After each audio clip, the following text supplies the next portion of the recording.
La jungle amazonienne, un des milieux naturels les plus riches de la planète. De l'épaisse voûte forestière jusqu'au sol gorgé d'eau, l'Amazonie fonctionne comme un immense organisme. Un organisme composé d'une étonnante variété d'espèces animales et végétales, dont la plupart n'existent pas ailleurs et dont beaucoup ne portent pas encore de nom. Ici, dans la forêt de la montagne de Caux, en Guyane française, comme partout en Amazonie, à chaque instant des animaux naissent ou meurent, se guettent, se poursuivent, se craignent, s'évitent ou s'ignorent.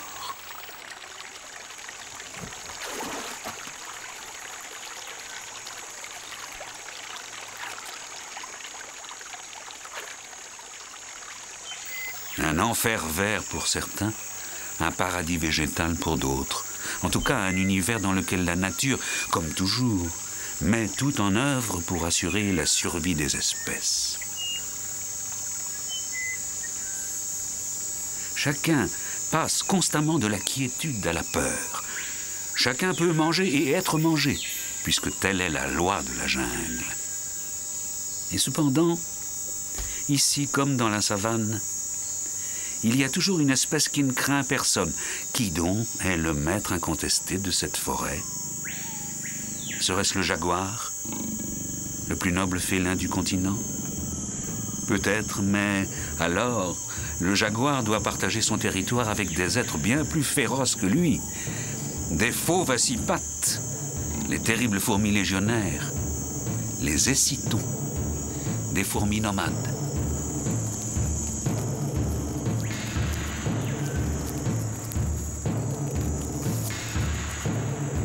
Sur le sol, au pied des arbres gigantesques, une armée est en marche, forte de plusieurs centaines de milliers de guerriers, ou plutôt de guerrières, des Amazones, toutes sœurs les unes des autres et toutes filles d'une unique mère, leur reine. Cette horde a pour seul but de débusquer des proies et de les tuer. Mais il ne s'agit pas d'un acte gratuit. Elles ont près d'1 million de bouches à nourrir.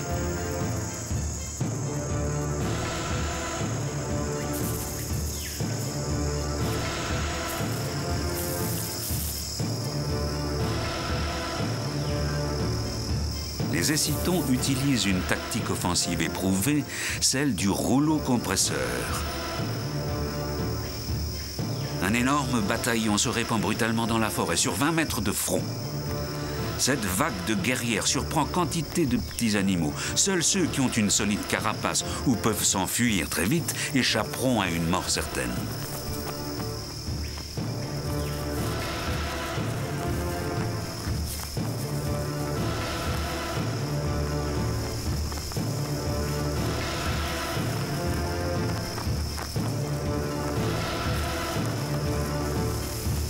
Ces fourmis, nées pour tuer, réagissent instantanément aux sollicitations tactiles.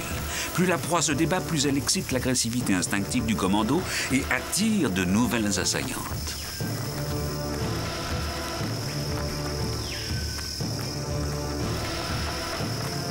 Très rares sont les insectes qui, une fois assaillis, arrivent à fuir cette armée en campagne.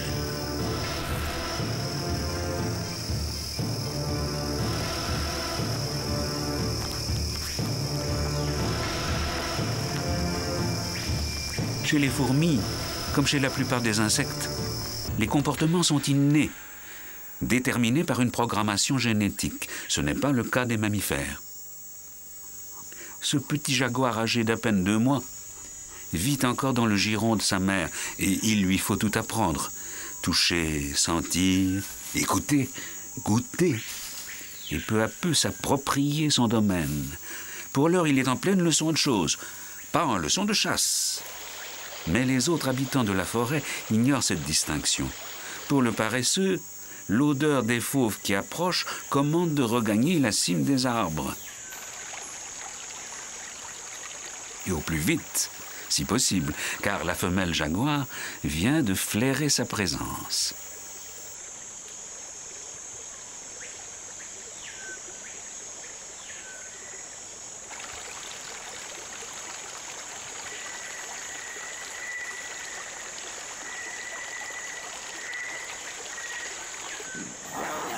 Laisser son petit seul, même un court instant, n'est jamais sans risque. Surtout qu'il n'a aucune conscience du danger et s'intéresse à tout ce qui bouge.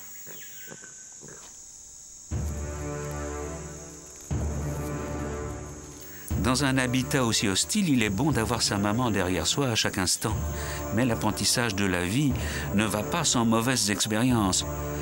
Le jeune jaguar devra en faire quelques-unes pour savoir au moins de qui se méfier. Pas d'apprentissage pour les fourmis légionnaires. Dès leur naissance, elles savent ce qu'elles ont à faire. Exécuter journellement les mêmes tâches selon un rythme qui ne varie pratiquement jamais. La matinée est consacrée à la chasse. Au fur et à mesure, les proies sont ramenées vers la colonie. Le premier souci de ces guerrières, l'efficacité dans l'action collective. Bien que sœurs, elles ne sont pas toutes de la même taille. Les petites ont des mandibules coupantes, les grandes des mandibules pointues. Ces accessoires de formes différentes facilitent la capture et le transport des proies.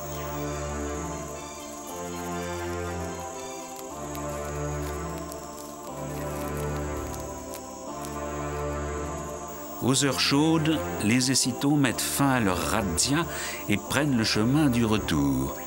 Pour ces fourmis nomades, ce sera bientôt l'heure du déménagement quotidien.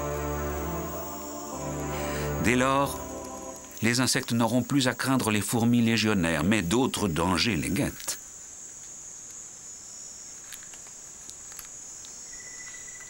Le Callichroma a la chance d'avoir une carapace très coriace. Et l'anéphile, qui n'a aucune envie de s'y casser les dents, lui laisse la vie sauve. En fin d'après-midi, tout est calme sous la canopée.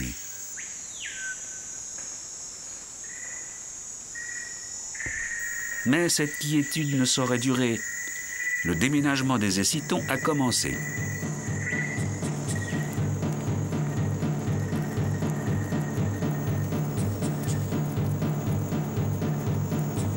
Au même moment, le petit jaguar se réveille de sa sieste et musarde sur son territoire.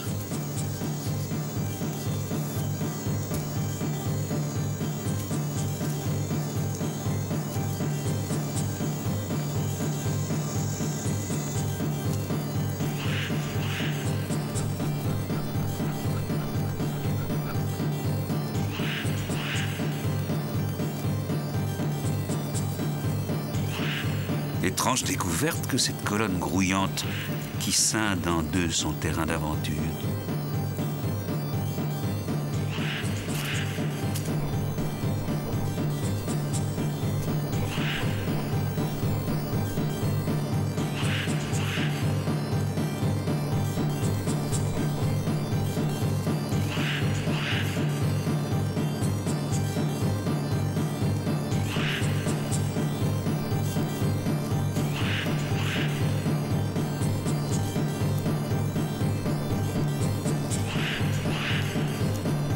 Ce défilé ne s'arrêtera donc jamais.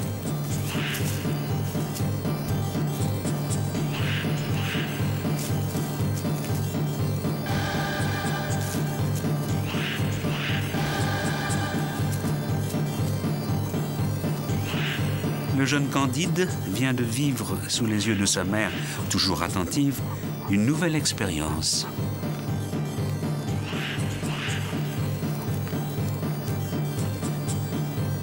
Expérience enrichissante sans doute, mais sacrément cuisante. Les écitons sont munis d'un dard et d'un venin redoutable, et elles n'hésitent pas à s'en servir. Surtout quand elles ont à défendre le bien le plus précieux après la reine, la génération montante, le couvain. Les larves arrivent au terme de leur développement qui dure à peine 3 semaines. À ce stade, elles ne supporteraient pas la chaleur et c'est pourquoi les ouvrières attendent la fin de l'après-midi pour les transporter. Rapidité, efficacité, la sécurité du couvain ne dépend que de cela.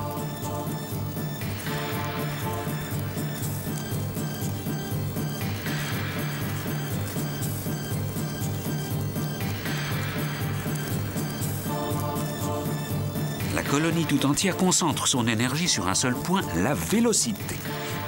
Des milliers de fourmis construisent avec leur corps des marchepieds, des passerelles, des tapis, des ponts pour faciliter le déplacement des porteuses.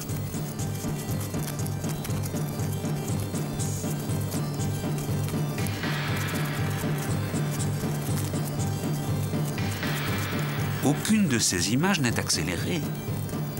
À leur échelle, ces fourmis font parfois des pointes à 150 km/h.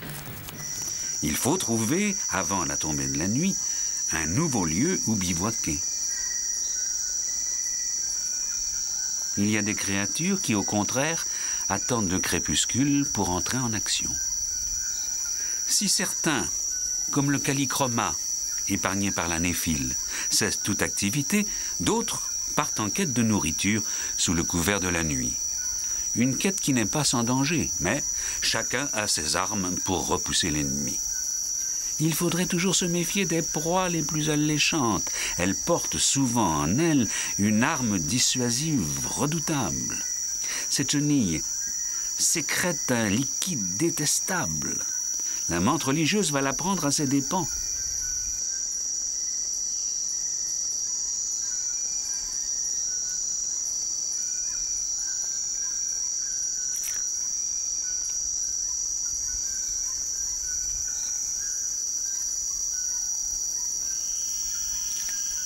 La chenille est sauve.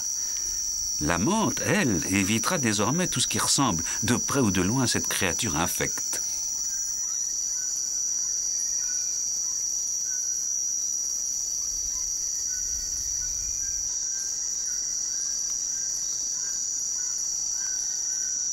De nouvelles colonnes de fourmis se sont mises en marche dans le sous-bois.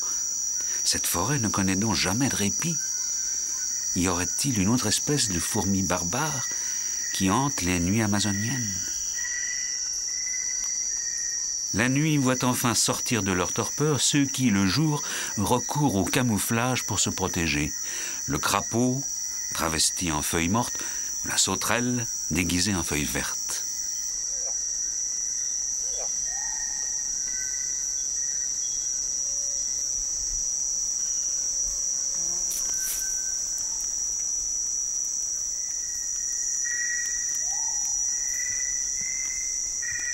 À croire que les fourmis sont encore plus nombreuses la nuit que le jour. Il en est de monstrueuses, telles ces Paraponera de 3 cm. Quelques piqûres seulement peuvent être mortelles pour un homme.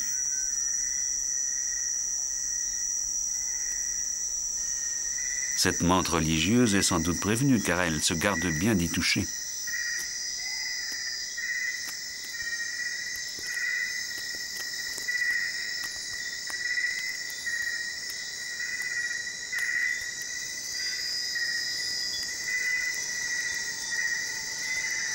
Quant aux fourmis rouges, elles n'ont pas un regard pour cette sauterelle joliment dodue, trop occupées, semble-t-il, à transporter leur curieux fardeau. En fait, ce ne sont pas des guerrières, mais d'inoffensives fourmis végétariennes, des fourmis atta, des coupeuses de feuilles.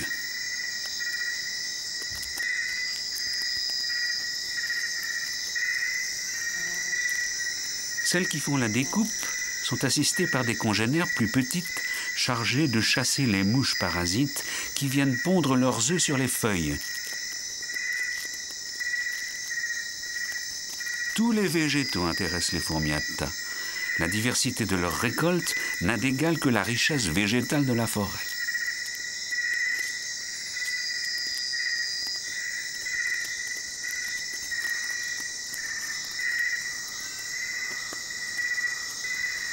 Contrairement aux fourmis légionnaires qui déménagent tous les jours, les fourmis atta sont sédentaires.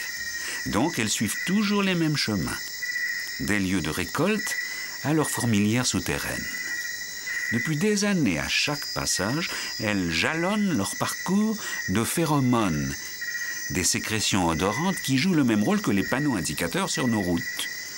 Avec ce système de marquage, les fourmis atta ont constitué un véritable réseau d'autoroutes au cœur de la forêt. Diligentes, infatigables, elles sont douées en plus d'une force herculéenne qui leur permet de transporter 40 fois leur propre poids. Cette capacité s'explique les insectes possèdent les plus grosses fibres musculaires du règne animal.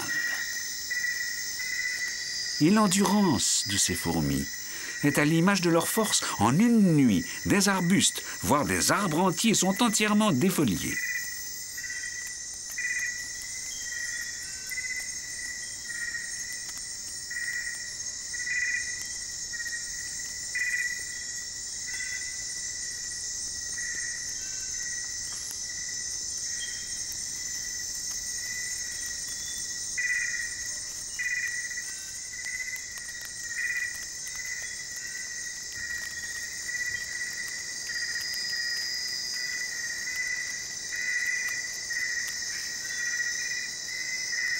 Parvenue à l'entrée du nid souterrain, chaque porteuse est relayée par une équipe d'ouvrières qui la soulage de sa charge et elle repart en aussitôt.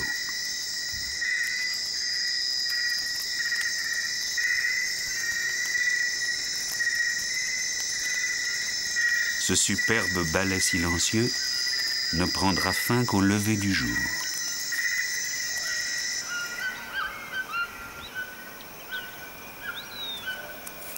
Près du bivouac des Écitons, les fourmis ne sont pas encore très actives. Les unes ont attendu les premiers rayons du soleil pour se chauffer. Les autres se désaltèrent dans les gouttes de rosée.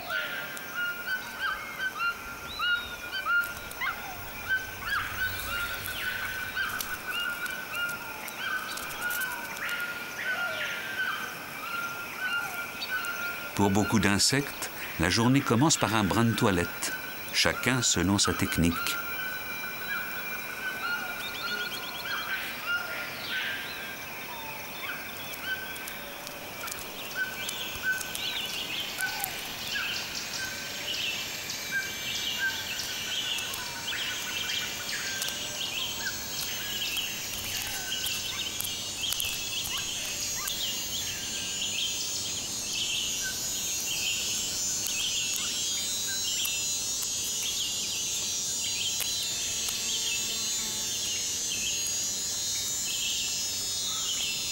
Les reptiles, eux, se contentent de l'indispensable bain de soleil.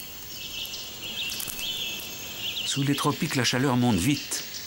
En quelques minutes, tout le monde est réveillé et prêt à l'action.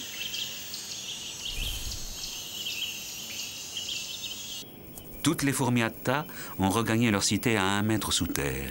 Mais bien qu'elles se soient activées toute la nuit, ce n'est pas encore l'heure de se reposer. Les coupeuses de feuilles travaillent dans leur jardin souterrain. Si elles rapportent chaque nuit plus de 10 kilos de feuilles, ce n'est pas pour les manger. Tous ces végétaux sont hachés, mâchés, broyés en un compost sur lequel les fourmis cultivent des champignons. Et ce sont ces champignons qui servent de nourriture aux ouvrières et aux larves. Le couvain est élevé sur les lieux de production, une centaine de chambres disséminées dans la cité souterraine. Ce sont les ouvrières qui ramassent de petits paquets de fibres mycosiques pour les porter à la bouche des larves. Les fourmis à tas sont de tailles très différentes, ce qui permet, là encore, une meilleure répartition des tâches.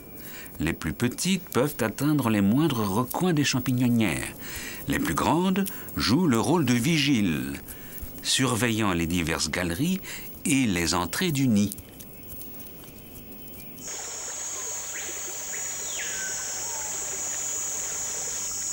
Pour le petit jaguar, une nouvelle journée commence aussi.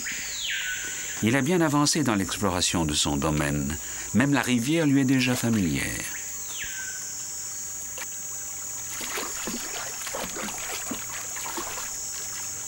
Très bons nageurs, les jaguars adorent l'eau. D'ailleurs, ils chassent souvent à l'affût au bord des rivières, innombrables dans leurs forêts.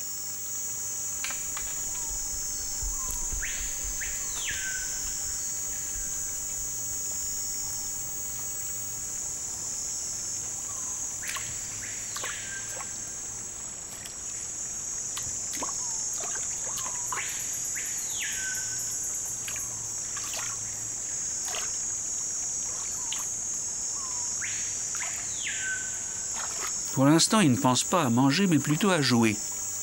Il sait bien qu'au bord de l'eau, on peut faire des rencontres passionnantes.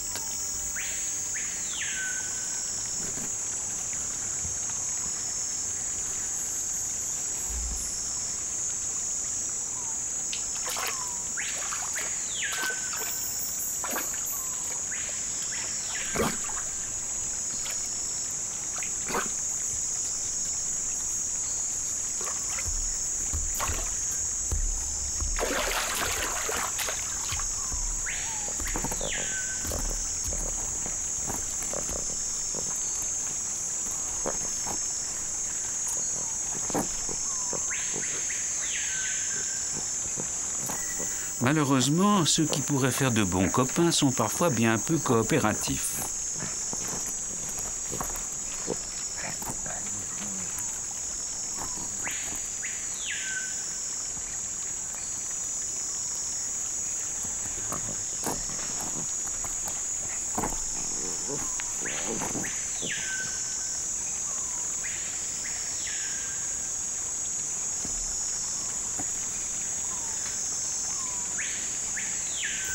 Ah, enfin quelqu'un qui voudra peut-être jouer à chat.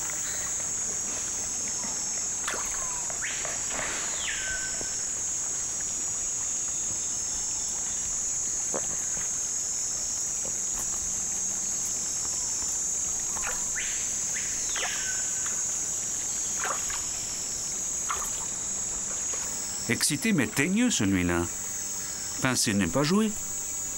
Finalement, le gros caillou à pattes était plus drôle.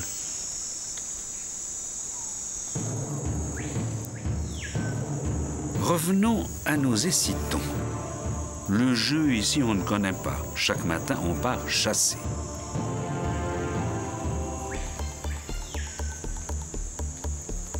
Et si l'on trouve alentour des nids de fourmis installés dans des branches mortes, on n'hésite pas à piller. Les larves, c'est nourrissant et facile à transporter. Et puis, pas besoin de les tuer. Ce genre de razzia a l'avantage de fournir de la chair fraîche pour plusieurs jours au cas où il pleuvrait, car la pluie rend la chasse impossible. Devant cette horde de pillardes, même le serpent corail rebrousse chemin. Pourtant, de tous les reptiles de la forêt amazonienne, c'est lui qui possède le venin le plus puissant. Mais une telle arme ne vaut rien face à des ennemis miniatures.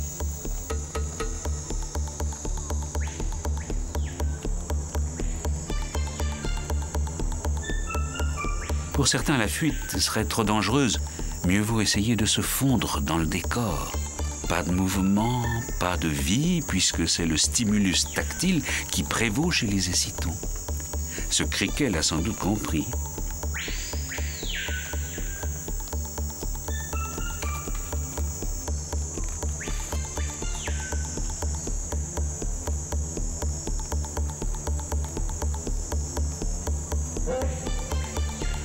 Le Callichroma, lui, est incapable de rester immobile. Il faut toujours qu'il remue une patte ou une antenne.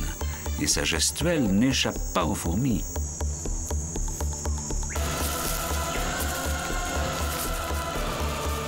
Au sol, la troupe des légionnaires avance, inexorablement.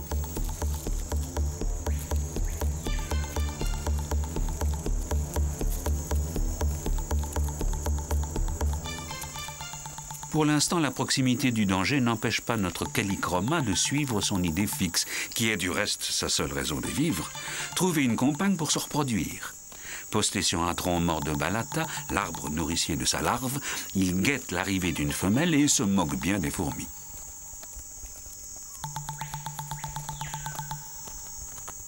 Certains ont eu plus de chance que lui, mais la patience finira par payer et la providence par lui apporter une partenaire.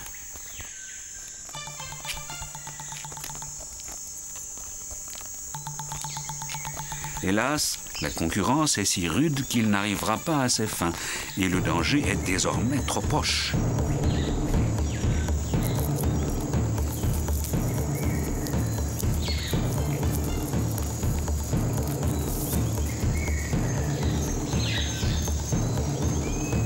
Les colonnes de fourmis légionnaires ne terrorisent pas tout le monde.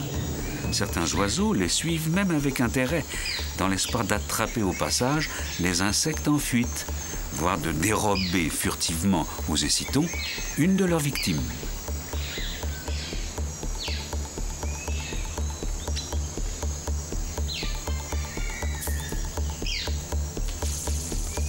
Parmi les opportunistes, il y a aussi ceux qui attendent patiemment que les as du camouflage commettent l'erreur fatale, le mouvement révélateur. C'est le cas du serpent liane. Ce lézard a trahi sa présence en se jetant sur un criquet. Il n'en faut pas plus pour éveiller l'attention du serpent et son appétit.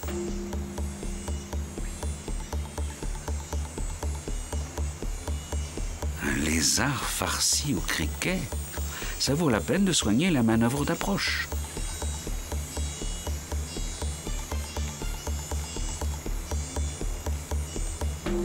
Perdu. Le festin sera pour une autre fois.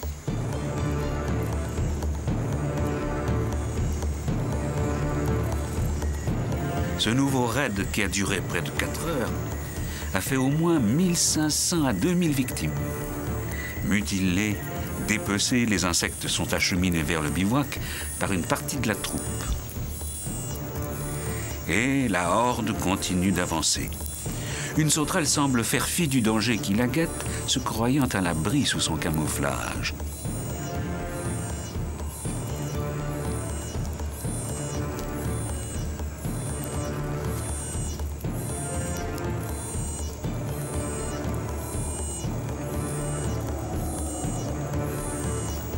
Un youle, sorte de mille-pattes aux sécrétions nauséabondes, sauvera sa peau malgré un début d'attaque. La sauterelle a eu tort de vouloir fuir. Elle a atterri au milieu d'une cohorte en marche et en se débattant, elle a concentré sur elle toute l'ardeur des attaquantes.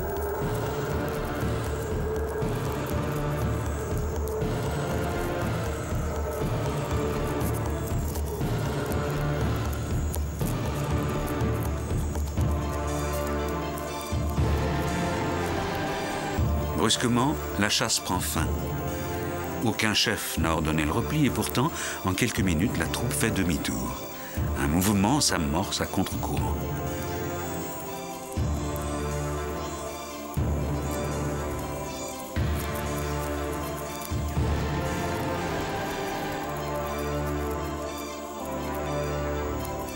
C'est probablement le soleil, proche du zénith maintenant, qui a déclenché la retraite. La chaleur montante risque de dessécher les proies avant qu'elles ne soient livrées au bivouac. Qui plus est, le soleil risque de faire disparaître les phéromones que chaque fourmi dépose sur son chemin afin de baliser la route pour les suivantes.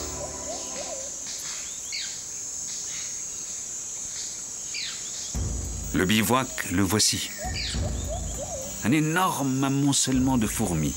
Plusieurs centaines de milliers de guerrières sont agglutinées là, protégeant la reine et le couvain, installés au cœur de la structure. Le butin du jour est partagé entre tous les membres de la communauté, ouvrières et larves. Aménagé au pied d'un arbre géant, ce bivouac est parfait par temps sec. Seulement, la saison sèche tire à sa fin et un orage approche. Les guerrières vont être obligées de chercher un abri pour les larves qui sont maintenant au tout dernier stade de leur développement, dans la phase délicate du tissage du cocon. Après une brève inspection des lieux, elles optent pour cette cavité souterraine. Répondant à un élan instinctif, les ouvrières entament aussitôt le transfert du couvain.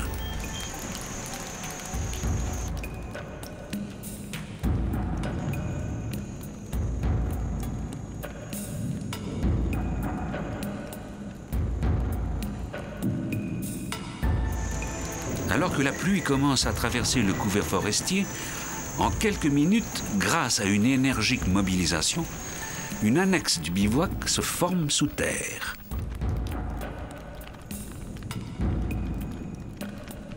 Une véritable nurserie, où les larves peuvent commencer à tisser leur cocon sous la surveillance de leurs aînés.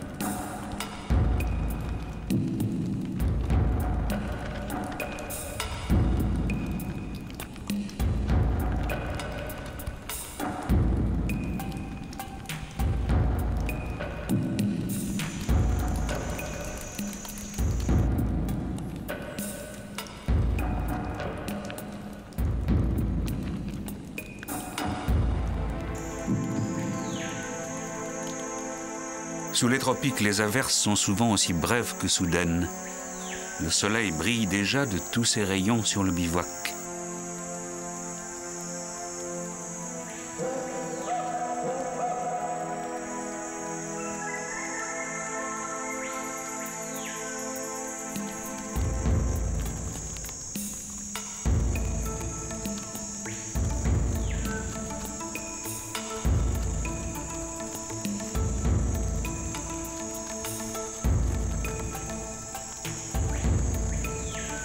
Alors que les chasseresses surprises par la pluie commencent à revenir au nid, sous terre, la plupart des larves achèvent de tisser leur cocon.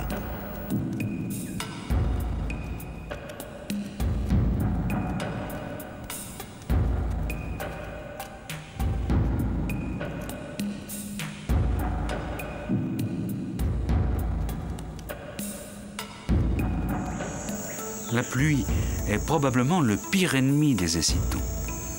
Trop forte ou trop longue, survenant pendant une razzia, elle peut empêcher les ouvrières parties à la chasse de retrouver le nid. Car dès que le marquage odorant est effacé, les fourmis n'ont plus aucun moyen de se repérer. Il n'est pas rare à la saison des pluies de voir de petites colonnes de fourmis légionnaires errer dans l'espoir de croiser la route de leurs congénères.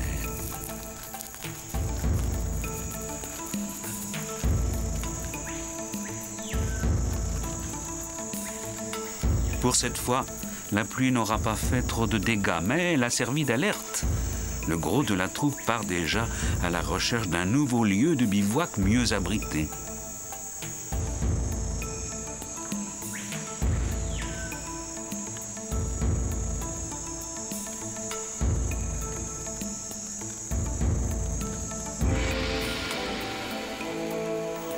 Au pied de la grappe des citons, dans la nurserie, un événement rare vient de se produire. Une fourmi plus grosse que les autres est sortie de son cocon. C'est une jeune reine. Elle commence à émettre des phéromones de souveraine. Odeur qui incite les ouvrières à lui prodiguer des soins particuliers. Les reines en lice ne se battent pas au corps à corps comme chez les abeilles. Le combat, plus subtil, se fait à coups de phéromones. Chacune des deux reines, de son côté de la colonie, essaie d'attirer à elle le plus possible d'individus.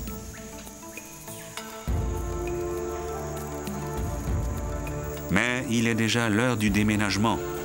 Les 3/4 de la colonie précèdent les deux reines qui avancent à bonne distance l'une de l'autre, invisibles sous leur garde rapprochée. Des vigiles sont postés sur l'ensemble du parcours.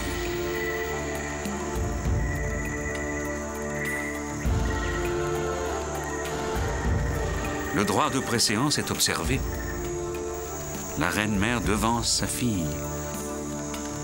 Mais les migrations quotidiennes lui ont abîmé les pattes.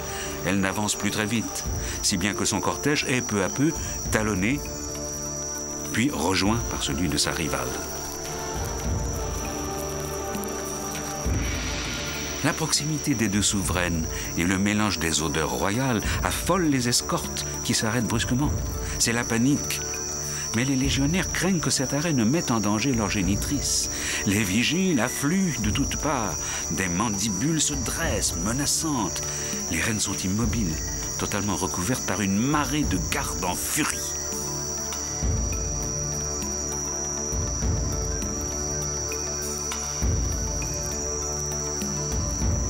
Le jour décline, il est urgent de se remettre en route pour installer le prochain bivouac avant la nuit.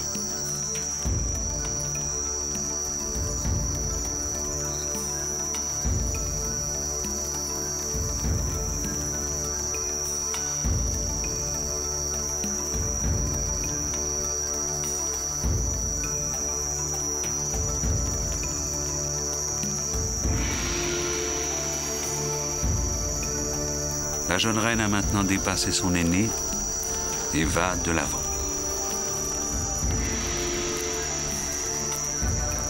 Nouveau mouvement de foule pour accompagner son cortège. L'immense grappe se disloque. Une grande majorité des fourmis semble avoir choisi sa favorite, la nouvelle reine.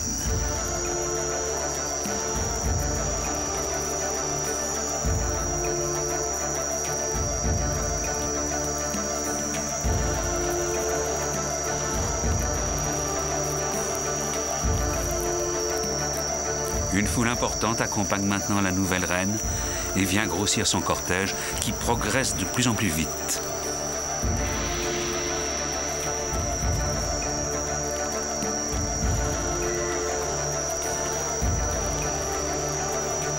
L'insecte qui a le malheur de s'approcher du cortège est aussitôt oxy.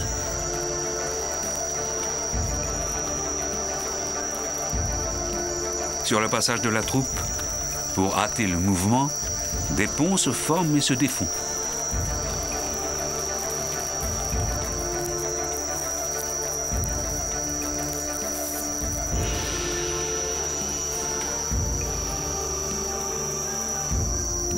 Derrière, il est trop tard maintenant pour poursuivre la route.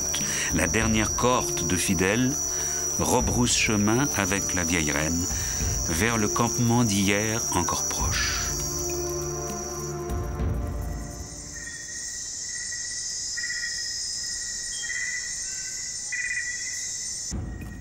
La reine-mère n'a plus qu'à faire le bilan de cette nuit fatidique. Autour d'elle, une cour réduite au 15e de ce qu'elle était. C'est sans appel. La nature a donné à la princesse prétendante les meilleurs atouts pour assurer la pérennité de la lignée. Si la vieille reine en a encore la force, elle constituera une nouvelle génération et la colonie se repeuplera. Si elle meurt, toutes les ouvrières qui l'entouraient mourront aussi.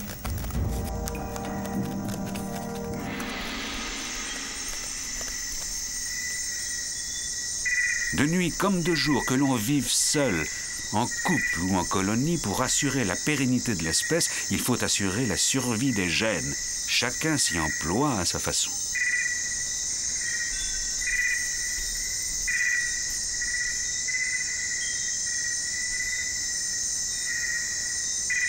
Chez les fourmis coupeuses de feuilles, une seule reine porte en elle les gènes de plusieurs millions d'individus. Le zèle des ouvrières n'a qu'une raison d'être, nourrir les nouvelles générations, afin d'assurer à la souveraine une cour assez nombreuse pour la servir et la protéger.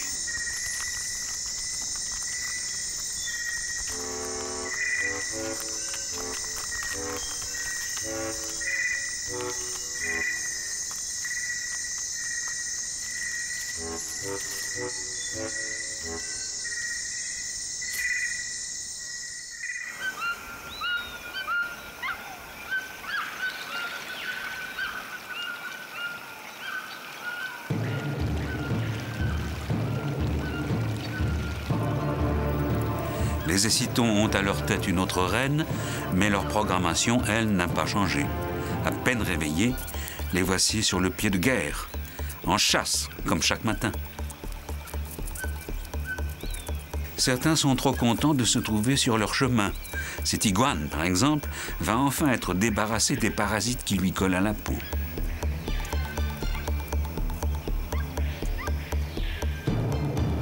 L'escadron parvient bientôt près de l'arbre sous lequel s'enfoncent les galeries qui donnent accès au nid des fourmis Atta. À l'entrée, des sentinelles sont déjà attaquées par les premières éclaireuses. Quelques dizaines de guerrières envahissent les galeries. Une odeur d'alerte émise par les sentinelles Atta les précède.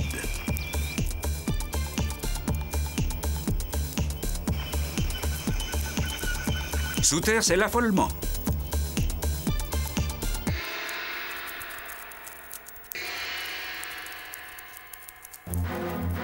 À 1 mètre de profondeur, la première champignonnaire est envahie.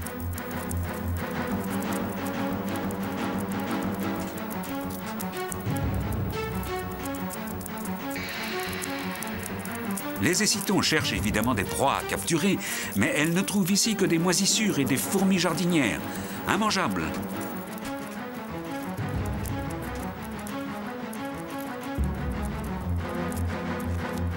Les Atta comptent sur les gardes, les éléments les plus vigoureux de la colonie, pour défendre leur territoire. Et ces colosses engagent le combat, brutal, inégal.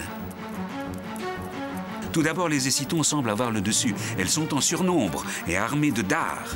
Les gardes Atta, eux, n'ont que leurs mandibules, mais ils s'en servent comme de puissantes cisailles. Nombre d'assaillantes sont décapitées, hachées, tandis que des défenseurs succombent aux injections du venin.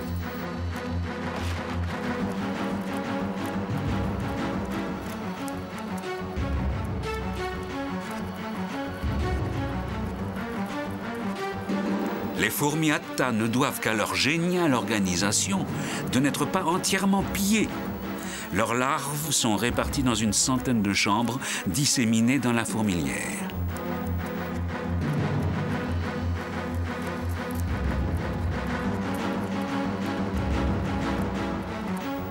Les écitons n'ont pu accéder qu'à une ou deux de ces chambres et capturer seulement quelques dizaines de nymphes. Et comme les gardes défendent vaillamment celles-ci, le butin sera vraiment maigre.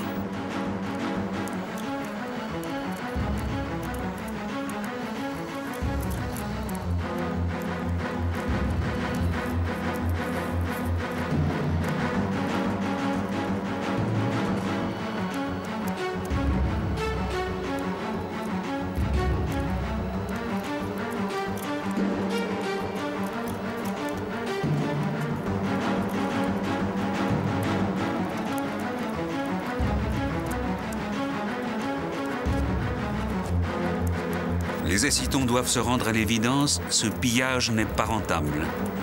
Celles qui n'ont pas été attaquées remontent peu à peu à la surface, laissant derrière elles une masse confuse de cadavres et d'agonisants.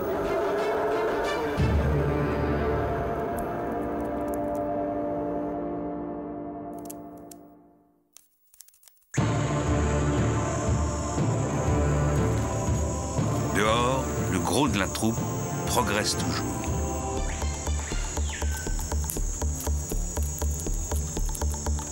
Un gros mégasoma qui ne tient pas à rejoindre la longue liste des victimes espère se protéger en disparaissant sous les feuilles.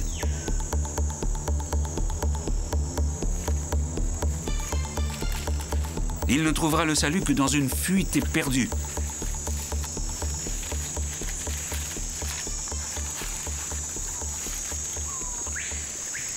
Que devient pendant ce temps le futur seigneur de la forêt? A-t-il enfin appris à chasser? Non. Apparemment, il en est encore à chercher des compagnons de jeu.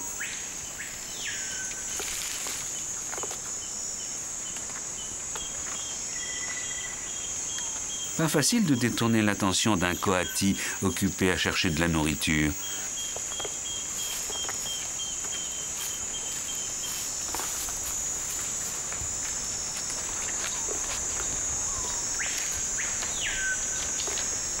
Mais le petit jaguar a appris la persévérance.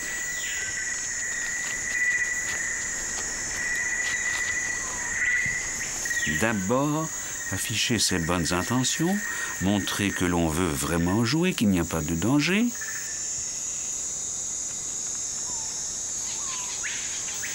Le coati a l'air d'avoir compris. La maman qui faisait sa toilette n'a pas vu le début de la scène.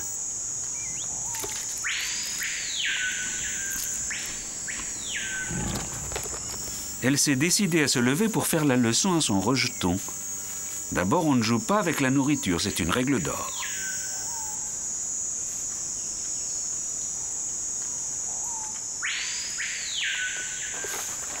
Et puis, il serait temps qu'il réagisse comme un grand, qu'il écoute son instinct de chasseur, qu'il apprenne à devenir un vrai fauve, bien féroce. Un vrai fauve. Ce n'est pas encore pour aujourd'hui.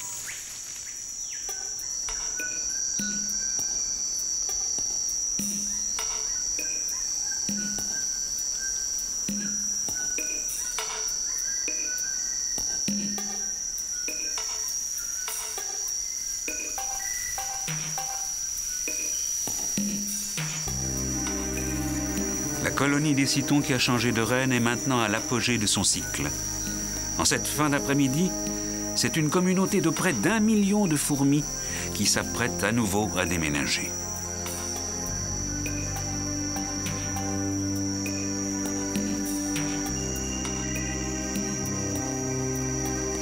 Les nouvelles ouvrières sont toutes sorties de leur cocon et ont rejoint leurs aînés, toutes sœurs les unes des autres, de la jeune reine à la dernière née des guerrières.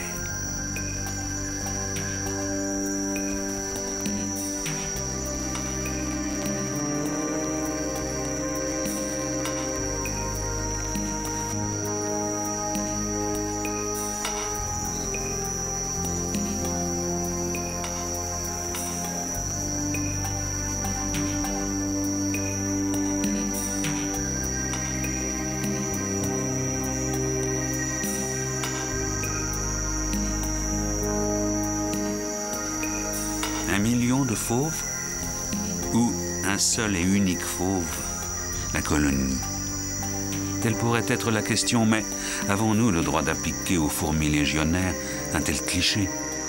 De les taxer de férocité alors qu'elles font preuve de tant de solidarité et d'abnégation pour la survie de leur lignée? Ce serait peut-être céder, une fois de plus, à la tentation de projeter sur les communautés de fourmis nos comportements d'humains. Ces nomades guerrières ne tuent que pour vivre et survivre.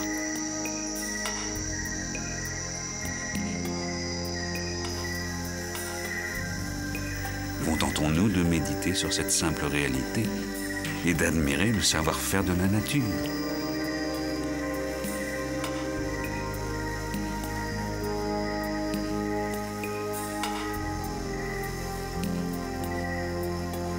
Une nature qui, au fur et à mesure que le bivouac s'amaigrit, nous dévoile les structures impressionnantes des passerelles de fourmis.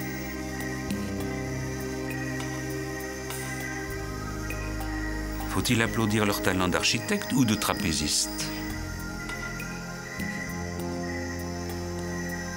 Les suspentes de leur construction tiennent par la seule force de quelques ouvrières.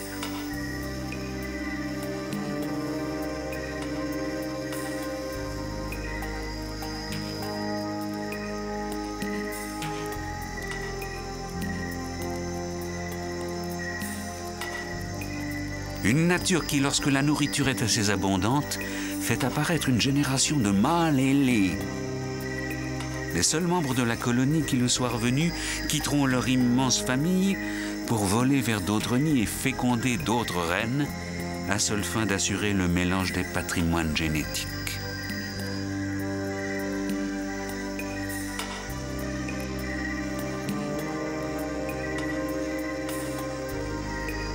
Une nature qui sait transformer de redoutables guerrières en une foule immobile, capable de former un tapis, un passage à pied sec sur lequel le gros de la troupe avancera sans se mouiller.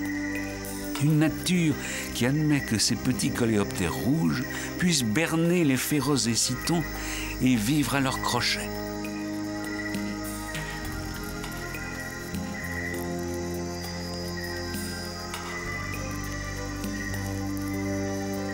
Une nature qui nous prouve à chaque instant que du jeune jaguar entièrement novice aux fourmis guerrières parfaitement programmées, chacun a sa place sur l'échiquier de la vie. Quant aux fourmis coupeuses de feuilles, à peine troublées par l'attaque qu'elles ont subie, elles ont décidé de nous transmettre un message à nous autres humains.